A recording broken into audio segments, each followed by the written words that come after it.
నమస్తే, నేను doctor Jyothirmayi, consultant ENT specialist, Charvik Swasa clinic, Kurnool.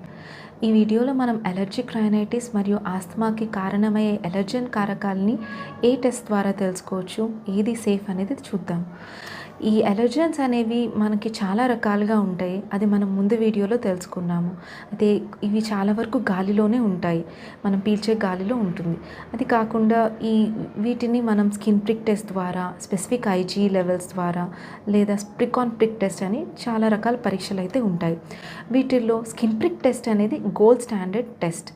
ఇది చాలా సేఫ్ టెస్ట్ అండి, అండ్ మోరోవర్ చాలా సింపుల్గా అయిపోతుంది. అయితే ఈ టెస్ట్ అనేది దీంట్లో మనం ఫుడ్ ఎలర్జీని తెలుసుకోవచ్చు, శ్వాసకు సంబంధించి ఎలర్జీస్ని తెలుసుకోవచ్చు, స్కిన్ ఎలర్జీస్ కూడా తెలుసుకోవచ్చు. ఈ టెస్ట్లో కొద్ది మోతాదులో ఎలర్జెన్స్ని మన ముందు చేయి భాగం మీద కానీ, వీపు మీద కానీ డ్రాప్స్ లాగా వేసి చిన్న నీడిల్తో ప్రిక్ చేస్తారన్నమాట. ఆ ప్రిక్ చేసిన తర్వాత ఒక 15 నుండి 20 నిమిషాల పాటు వెయిట్ చేసి చూస్తారు. అక్కడ చిన్నగా చీమ కుట్టినట్టుగా ఎర్రగా దద్దుర్లాగా వస్తుంది. అది కొలిచి ఎంత ఉంది అని చూసి దాన్ని బట్టి మనకి ఎలర్జీ ఉన్నదా లేదా, ఉంటే దేనివల్ల ఇబ్బంది పడుతున్నారని తెలుసుకుని దాన్ని బట్టి మీకు అవాయిడెన్స్ కానీ ఇమ్యూనోథెరపీ అనే ట్రీట్మెంట్ ఆప్షన్స్ని సజెస్ట్ చేస్తారు. ఇంకా అలర్జీ కోసం బెటర్ ట్రీట్మెంట్ కావాలి అనుకుంటే మీరు ఈ టెస్ట్ చేయించుకొని కరెక్ట్గా అవాయిడెన్స్ మెషర్స్ తీసుకుంటే ఇంకా బెటర్గా మీకు బాగుంటుంది. Thank you.